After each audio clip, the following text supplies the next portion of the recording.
आपको सहन करना पड़ेगा। इसमें शिकायत, प्रश्न या भगवान को कोसना ये नहीं। अगर ऐसे तो उपासक किस बात के हो? तो सहन करें मतलब कब तक सहन करें? जब तक तुम जग नहीं जाते हो। तो क्या हम सो रहे हैं? हाँ, जैसे स्वप्न में तुम्हें चाकू मारी जाए तो कष्ट महसूस होगा, जगोगे तो ना घाव है, न चाकू है, न मारने वाला है, कुछ नहीं। ऐसे ही मत्ता परतरम नान्यत किंचिदस्ति धनंजय, मुझ आनंद स्वरूप श्री कृष्ण के सिवा कुछ नहीं है। यह है जगे हुए पुरुष का दर्शन, सोए हुए पुरुष का दर्शन, स्त्री पुरुष जड़ चैतन्य दुष्ट महात्मा ये वो, बस नाना तो मैं मोर तोर तय। जब तक आप इस मैं मोर तय तोर दुख सुख लाभ हानि करता भोगता, ये स्वप्न चल रहा है तुम्हारा, दीर्घ स्वप्न, उमा कहूं मैं अनुभव अपना, सत हरि भजन जगत सब सपना। जागोगे तब ना दुख है न सुख है, परमानंद ही परमानंद है। इसलिए अभी जो तुम्हें कष्ट महसूस होगा त्याग में, वो तुम्हें सहना पड़ेगा। सह जाओगे तो महात्मा बन जाओगे, जग जाओगे, ज्ञानी हो जाओगे, प्रेमी हो जाओगे। शुद्धापि दुखानि सुदुस्सहानि, यद्यपि बड़ा कठिन है सहना, और जो सह गया तो सहत सहत बाढ़े भगति ग्रहतन गुरु हितगार। भक्ति महारानी हृदय में परमानंद प्रकट कर देंगी। जिस आनंद के लिए हमें यह अवसर मिला है, हमें सहना पड़ेगा। सहत सहत बाढ़े भगति, जिस समय भक्ति महारानी स्वस्थ होकर तुम्हारे हृदय में विराजमान होंगी, प्रिया प्रीतम आ जाएंगे। प्रिया प्रीतम खेलने, हृदय द्रवित, बाहा हृदय घूमता है। छोटी सी संसारिक क्रिया भी दिव्य चिदानंद लीला में तत्काल पहुंचा दे, ऐसा हृदय हो जाता है। इसलिए त्यक्त्वाप्यम में हो जाति कुलादिकानी, ये कभी अभिमान न करो मैं अमुक जाति का, अमुक कुल का, अमुक पद का, ऐसा मत करो। ये माइक है, ये माइक है, माया में रचा हुआ है। तुम्हारी जाति केवल भगवान के तुम अंश हो, अच्युत जाति के हो, भगवत जाति के हो। भगवत प्राप्ति के लिए कह रहा हूं, यहां दूसरी कोई, यहां एक ही धर्म है, निरंतर भजन करना, और एक ही फल है, अपने लाडले को प्राप्त कर लेना। बस तुम कौन हो, कहां के हो, कैसे हो, इन प्रश्नों का कोई भी महत्व यहां नहीं है। जो हो, जैसे हो, जहां के हो, आ जाओ, प्रभु की शरण में हो जाओ, तुम प्रभु के हो, प्रभु को प्राप्त कर लोगे। सीधी बात। तस्मात् शास्त्रम प्रमाणम, यहां कह रहे त्यक्त्वाप्यहो जाति कुलादिकानि।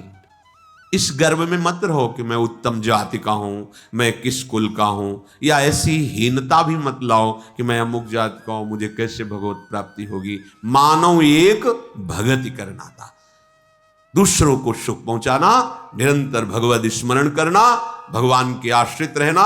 हम सब बच्चे एक ही पिता के हैं।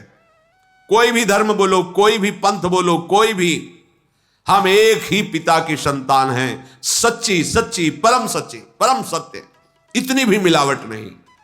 अब एक बाप के कई बेटे होते हैं तो अलग अलग स्वभाव के होते हैं, अलग अलग प्रभाव के होते हैं, उनका अलग अलग अपना मन का भाव है। तो मेरे पिता इतने दयालु हैं कि तुम जिस भाव से बसते हो उस भाव से तुम्हें दुलार करते हैं। अरे तुम दुश्मनी कर लो तो वो वैसे ही तुम्हारे सामने आ जाएंगे, दुश्मनी करोगे तो दुश्मन बन के आ जाएंगे। बड़े कृपालु, ये यथा माम प्रपद्यन्ते तास तथैव भजाम्य हम। बस भुक्त्वा स्वपाकैरपि थुत्कृतानि वृंदाटवी वासमहं करिष्ये। जैसे बन जाए वैसे तुम वृंदावन का आश्रय ले लो, वृंदावन के रसिकों का संग करो। नीच पुरुषों द्वारा किया हुआ जो तिरस्कार है उसको सहो। भुक्त्वा स्वपाकैरपि थुत्कृतानि, बड़ी महिमा की बात है कि अगर हमें कोई जूठा करके भी भोजन दे दे और वो वृंदावन वासी है, प्रिया प्रीतम का उपासी है, वो भले हम उसे आदर के साथ लेके पाएंगे, सब कुछ सहेंगे, किसी से कुछ नहीं कहेंगे, राधा राधा राधा राधा, और ये जीवन श्री जी में लीन कर देंगे, तन्मय कर देंगे। ये जीवन का परम लाभ। कहीं कोई अहंकार न। यहां इस भाव का तात्पर्य है कि हम इतने दैन्य हो जाए कि सबसे छोटे हम हैं, सब महान है। तृणादपि सुनीचेन, इसीलिए यहां कहा कि भुक्त्वा स्वपाकैरपि थुत्कृतानि, अगर स्वपच आदि के द्वारा भी व्यास मिठाई विप्र की तामे ला गए आग, वृंदावन के स्वपच की जूठन खाइए मांग। उसी का संस्कृत में कह रहे भुक्त्वा स्वपाकैरपि थुत्कृतानि, जूठा भूख लगेगो मांग खाओंगो गिनो न सांझ सवेरो, ब्रजवासिन की जूठ टूक और घर घर छाछ महेरो, ऐसो कब करी हो मन मेरो। क्योंकि यहाँ केवल प्रेम निधि प्रियालाल के ही निज जन है, इनमें भेद भाव नहीं करना है। जैसे श्री जी हमें रखे, जैसी परिस्थिति हो, बस हमें राधा वल्लभ श्री हरिवंश, राधा वल्लभ श्री हरिवंश, इसी से सब मंगल हो जाए। इतने कृपालु हैं, ऐसे असुर स्वभाव वाले को परम पद दे दे। आप चिंता क्यों करते हैं? आप जिनके शरणागत हैं, कृपा के समुद्र हैं। ये कोई लिखी पढ़ी केवल बातें नहीं हैं, मतलब कैसे तुम्हें बताएं। तुम इनके हो जाओ, ये अब भी चल रही लीला, अभी वर्तमान, ये नित्य चिदानंदमयी लीला है, कोई मायामयी लीला नहीं है। किसी न किसी ब्रह्मांड में भगवान का अवतार हो रहा है, किसी न किसी ब्रह्मांड में दिव्य लीलाएं, अनंत ब्रह्मांडों में निरंतर लीला, हरि अनंत, हरि कथा अनंता, नित्य लीला। आप अनित्य का त्याग करो, शरीर, भूख, नाना प्रकार की ममता, शक्ति। अभी देखो, अभी ये ऐसा नहीं होता कि भगवान ऐसे हर समय परमानंद प्रदान करते हुए अपने भक्त के हृदय में खेलते रहते हैं, आंख खुली हो या आंख बंद हो। ये चरित्र सुनकर के तुम्हें विश्वास होना चाहिए कि ऐसे निशाचर प्रवृत्ति वालों को मुनि दुर्लभ परम पद दे रहे हैं। अगर अपने लोग शरणागत हैं, भगवान के आश्रित हैं, तो ये दीन बंधु कृपाल नाथों के अनाथ क्या अपने ऊपर कृपा नहीं करेंगे? क्या हम ऐसे ही भटकते रहेंगे? हमें अपनी तरफ ज्यादा ध्यान नहीं देना, क्योंकि ध्यान देने योग्य ही नहीं है। ध्यान देने योग्य प्रियालाल हैं, इनकी तरफ ध्यान दो, इनका स्वभाव, इनकी महिमा, इनका करुणा स्वरूप, तभी हम उत्साहित होकर इस मार्ग में चल पाएंगे। दुष्ट मारीच को प्रभु ने परम पद प्रदान किया, लौट पड़े प्रभु। मृगशाला की बात ही नहीं, क्योंकि तुम मारीच है, हाथ में धनुष, कमर में तरकश, सिंहवत चाल प्रभु की। ये जोर की आवाज जो पहले मारीच ने की थी, हा लक्ष्मण, ये सिया जी के कान तक पहुंची। सिया जी ने लक्ष्मण जी से कहा, प्रभु संकट में है। ये आवाज मेरे प्रभु की थी, प्रभु संकट में है, तुरंत तुम जाओ और उनकी सहायता करो। लक्ष्मण जी ने हंस दिया, क्या बात करते हो मां? अरे जिनकी भ्रकुटी के इशारे मात्र से भ्रकुटी विलास सृष्टि लय होई, सपने हूं संकट परई की सोई। जिनके एक भ्रकुटी के इशारे में सृष्टि का सृजन, पालन और संहार हो जाता है, उन प्रभु को कोई संकट में डाल सके? कैसी बात करते हो आप?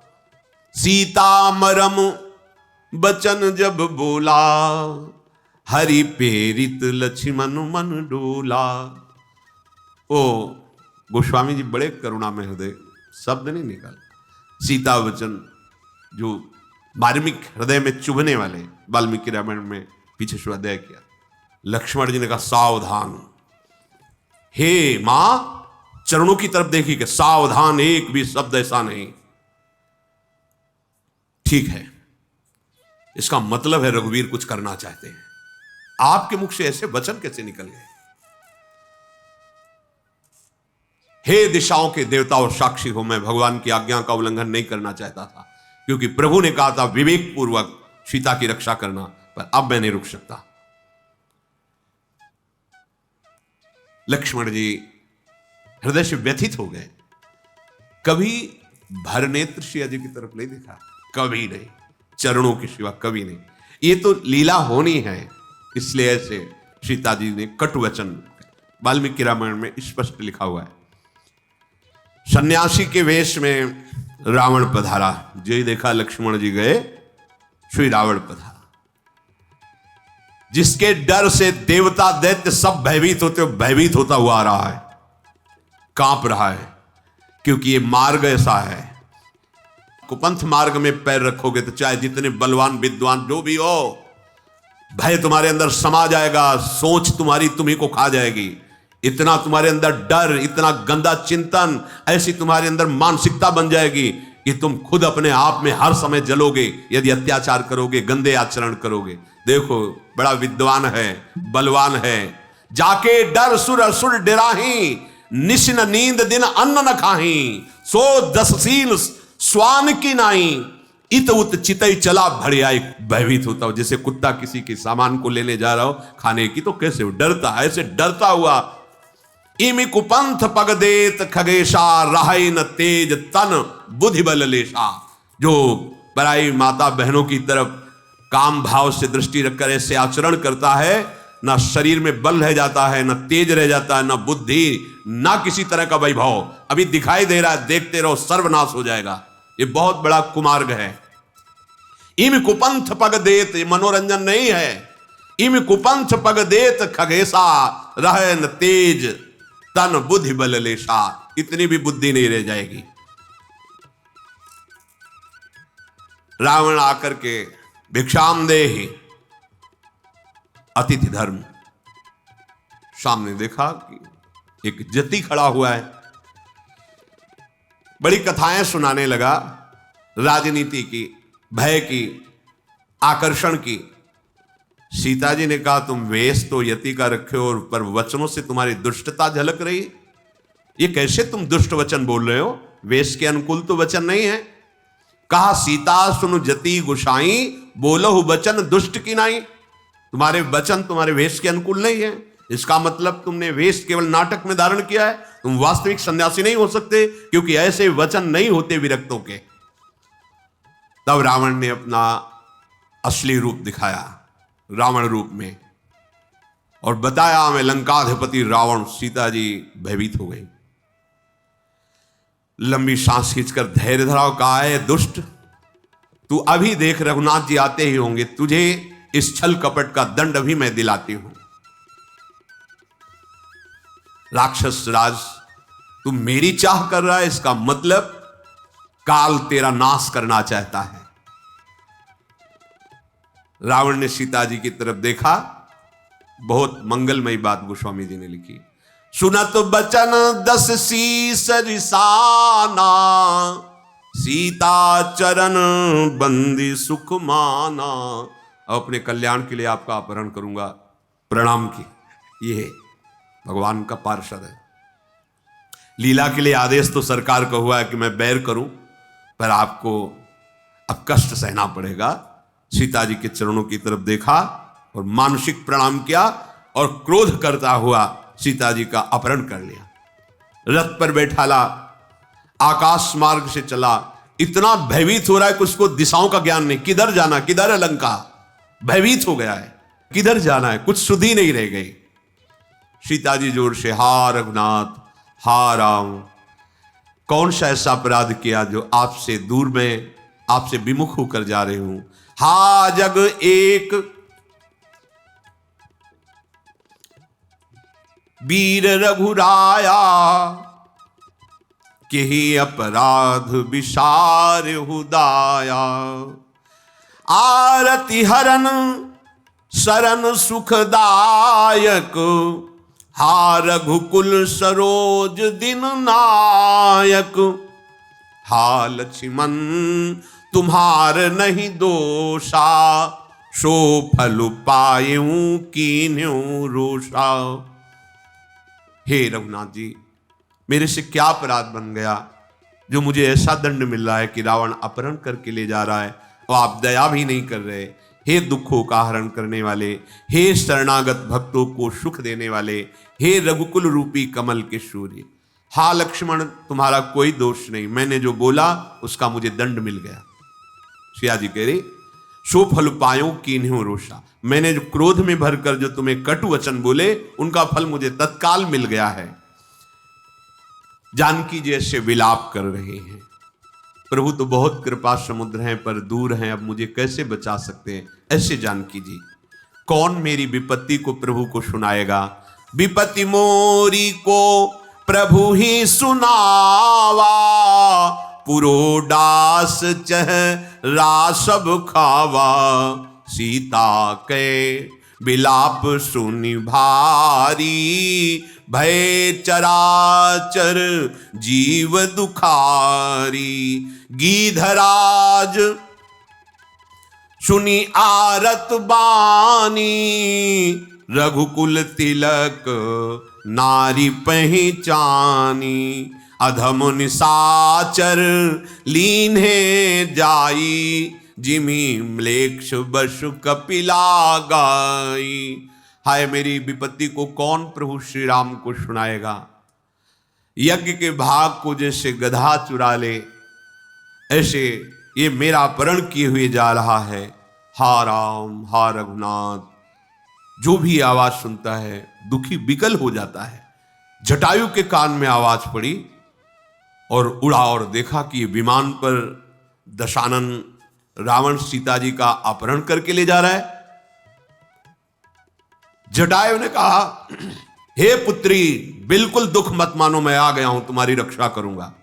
सीते पुत्री करसी जनि त्रासा, करिहो जातु धान कर नाशा।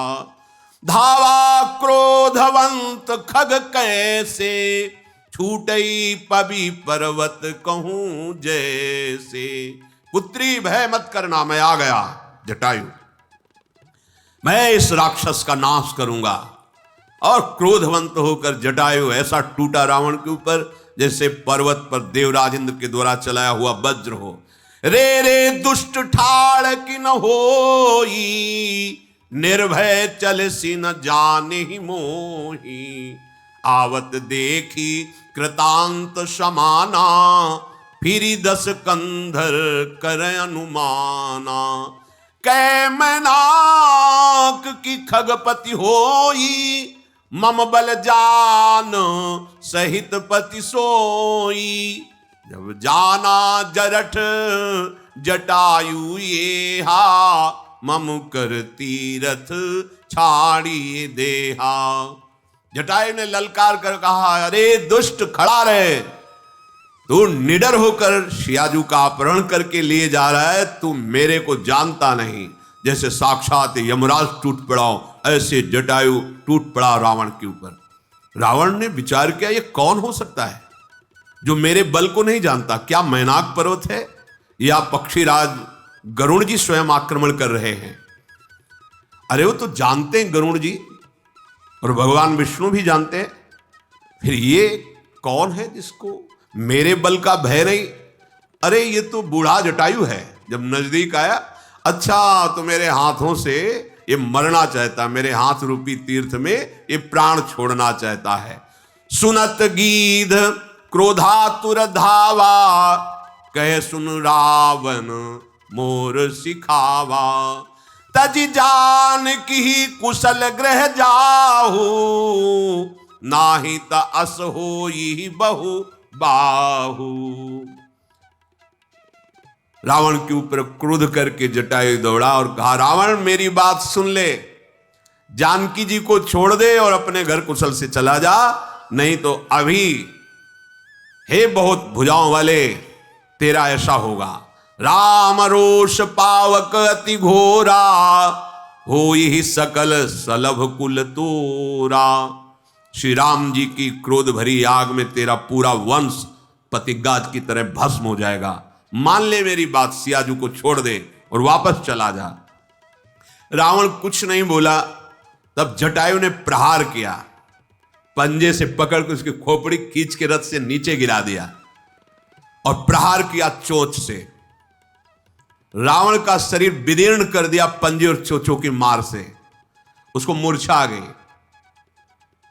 फिर जब मूर्छा दूर हुई, चंद्रहास अमोघ तलवार है उसकी, तब सक्रोध निश्चर खिसियाना, काढ़े सी परम कराल कृपाना। काटे सी पंख परा खग धरनी, सुमिरि राम करी अद्भुत करनी। चंद्रहास से उसने जटायु जी के पंख काट दिए। अब तो भगवान श्री राम का, उनके गुणों का चिंतन करते हुए गिर पड़ा जटायु। सीता जी को पुनः विमान पर चढ़ाकर बड़ी उतावली के साथ भागा। सीता जी आकाश में विमान पर बैठी हुई विलाप कर रही हैं। आगे देखा कि कुछ बानर विराजमान हैं पर्वत के ऊपर, तो भगवान का नाम लेकर के कुछ चिन्ह डाल रहे हैं। गिरि पर बैठे कपिन निहारी, कई हरि नामो दीन पट डारी, हाराम हाराम, ऐसे करके कुछ वस्त्र डाल दिया। उन बानरों ने उस वस्त्र को उठाया और वो सुना। वो सीता जी को ले गया, बहुत प्रकार से समझाया, भय दिखाया। जब हार गया तो अशोक वृक्ष के नीचे उनका वास दिया और शास्त्रों राक्षसियों का पहरा लगा दिया। ब्रह्मा जी का शाप था इससे। कुबेर की पुत्र वधू के साथ इसने जब गंदा आचरण किया तो भगवान कुबेर ने ब्रह्मा जी से शिकायत की कि अभी तो इसने लंका छीनी थी, पुष्पक विमान छीना, फिर हमारी पुत्र वधू के साथ ऐसा आचरण किया। तो ब्रह्मा जी ने शाप दे दिया था, अगर तुम किसी भी पराई स्त्री को उसकी अस्वीकृति होने पर काम भाव से ऐसा, उसी समय तुम्हारे सर के सैकड़ों टुकड़े हो जाएंगे। इस बात से डरता, मना रहा था। सियाजू अशोक वाटिका में विराजमान हैं और भगवान जैसे बाण धनुष लेकर मृग के पीछे चले थे उसी रूप का चिंतन कर रहे हैं। नाम जप कर राम राम राम ऐसे नाम रट रहे हैं। श्री रघुनाथ जी ने जब देखा सामने लक्ष्मण जी आ रहे हैं, तत्काल कहा तुमने आज्ञा उल्लंघन कैसे कर दिया? सियाजू को अकेले छोड़कर कैसे चले आए? मेरी आज्ञा का उल्लंघन क्यों? आज तक नहीं किया, ऐसा क्यों? जानते हो राक्षस बड़े मायावी होते हैं। अब मुझे लग रहा बड़ा मंगल हो गया, सीता जी आश्रम में नहीं है। लक्ष्मण जी ने भगवान के चरणों को पकड़कर कहा, नाथ मैं कुछ कह नहीं सकता, मैं आपकी आज्ञा का उल्लंघन क्यों किया मैं कह नहीं सकता, बस इसमें मेरा दोष नहीं है, मैं इतनी ही प्रार्थना। एक बार भी सिया जी के प्रति ये भाव नहीं कि उन्होंने ऐसा कटु वचन कहा, नहीं, चरण पकड़ के कहा प्रभु आपकी आज्ञा उल्लंघन क्यों हुई मैं ये कह नहीं सकता, बस ये जरूर कह रहा हूं इसमें मेरा कोई दोष नहीं है। लक्ष्मण सहित प्रभु श्री राम वहां गए तो देखा जानकी जी ही नहीं। अब तो प्रभु का हृदय विकल हो गया। हा गुण खानी जानकी सीता, रूपशील व्रत नेम पुनीता, लक्ष्मण समुझाए बहु भांति, पूछत चले लता तरुपाती। हे खगु मृग हे मधुकर श्रेणी, तुम देखी सीता मृग नैनी, खंजन सुक कपोत मृग मीना, मधुप निकर को किला प्रवीणा। भगवान जानकी जी के प्रेम में विकल हो गए। हा गुणों की खान जानकी, हा रूपशील और व्रत नियमों का पालन करने वाली सीते। लक्ष्मण जी बहुत प्रकार समझा रहे हैं। राम जी लता पता से पूछ रहे हैं, हे पक्षियों, हे पशुओं, हे भौरों की पंक्तियों, तुमने हमारी मृगनयनी सीता जी को देखा है क्या? एक खंजन पक्षी, ए शुक, कबूतर, हिरन, मछली, प्रवीण कोयल, तुमने देखा है सीता जी किधर गई? कुंदकली, अनार, कमल, शरद का चंद्रमा, वरुण का पास, कामदेव का धनुष, हंस, गज, सिंह, ये सब अपनी प्रशंसा सुन रहे हैं। बेल, तुम हर्षित हो रहे हो, तुमने सिया जी को देखा है? बिल्कुल ठीक वैसी दशा जैसी गोपी जन के रही। जब भगवान रास में अंतर ध्यान हो जाते हैं तो सब लता पता से पूछती, जैसे हमारे प्रीतम कृष्ण को देखा, ऐसे ही भगवान श्री राम सियाजू के प्रेम में हमारी सियाजू को देखा। अच्छा, बेल, सुवर्ण बेल और कदली, तुम हर्षित हो रहे, इसका मतलब तुमने सियाजू को देखा है। ये प्रेम की दशा है। हे जानकी, तुम्हारे बिना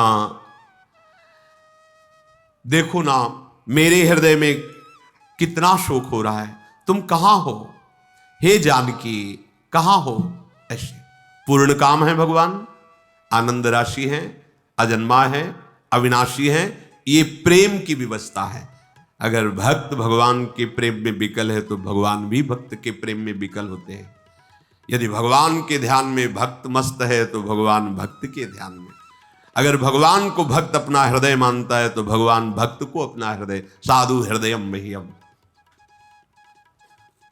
गिरधपति जटायु घायल होकर के भगवान का चरण चिन्ह का चिंतन कर रहा है कि जिनके श्री चरणों में वज्र ध्वजा कुलिश अंकुश जो ये विराजमान, क्या मेरे प्राण निकलते निकलते मैं उन चरणों को देख पाऊंगा? जटायु ऐसा। कृपा सागर रघुवीर ने आगे परागीधपति देखा, सुमिरत राम चरण जिन रेखा। प्रभु दौड़ गए, जटायु जी को गोद में उठाया और अपने कर कमल ऐसे फेर, कर सरोज सिर पर सेऊ कृपा सिंधु रघुबीर, निरखि राम छवि धाम मुख विगत भई सब पीर। चिंतन कर रहे थे जटायु जी, क्या प्राण निकलते निकलते मुझे प्रभु श्री राम के दर्शन होंगे? उनके चरण चिन्हों का चिंतन कर रहे थे। इतने में देखा भगवान आ गए और गोद में जटायु जी को लिया और अपने कर कमल से उनके सर को ऐसे सहला रहे हैं। प्रभु का सुंदर मुख जटायु जी देख सारी पीड़ा चली गई। धीरज धर के जटायु जी ने कहा, हे जन्म मृत्यु के भय का नाश करने वाले प्रभु, रावण ने मेरी दशा की है, उसी दुष्ट ने सिया जी का हरण किया है। हे गोसाई, मैंने देखा कि वो दक्षिण दिशा की ओर ले गया है। सीता जी बहुत विलाप कर रही थी। प्रभु, मैंने आपके दर्शनों के लिए ही प्राण रोक रखा है, अब निकलना चाहते हैं प्राण, कृपा निधान। राम कहा तनु राखहु ताता, मुख मुस्काई कही तेहि बाता। भगवान ने कहा, मैं अभी आपके शरीर को दिव्य किए देता हूं, कोई पीड़ा नहीं, कोई घाव नहीं, तुम रहो। जटायु ने कहा, आप धोखे में नहीं प्रभु, अब नहीं।